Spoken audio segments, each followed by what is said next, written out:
A Greek city hidden under the sand. Archaeological site of Cyrene. The archaeological remains of Cyrene were found on the Mediterranean coast in northeastern Libya. It is an ancient Greek city covering an area of 20 hectares, founded during the 7th century BC. The city was mentioned in the New Testament, but was forgotten and hidden for over 1,000 years.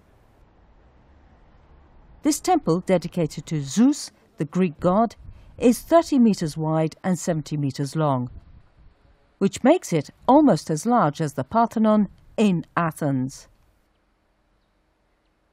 This temple is dedicated to Apollo, the god of the sun. It is believed to have a deep connection to the founding of this city. The statue of Apollo was unearthed from this site. It is believed that there was a message from Apollo that people should go to Africa and start a new life there.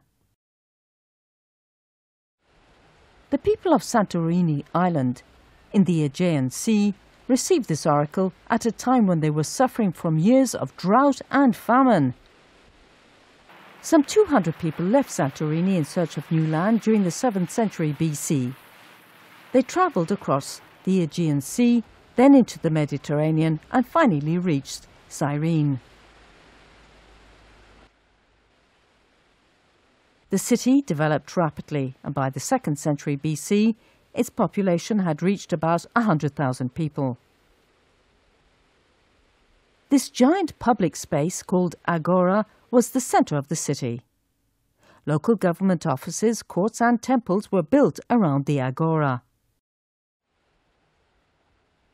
There was also a giant gymnasium, which was about 90 metres on each side. Various sports scenes were depicted on the pots unearthed from this site. The secret of the city's prosperity is deeply connected to a local plant. The sap from the stem and root of this plant, known as Salphien, was highly valued as a multi-purpose medicine. Salphien only grew on Cyrene and was therefore highly valuable. However, excessive farming exhausted Salphien crops. Cyrene was also hit by an earthquake during the 4th century. The city was buried in sand and long forgotten until it was discovered during the 18th century. About 20% of the entire remains have been uncovered so far. The mystery of this ancient city still lies under the sand.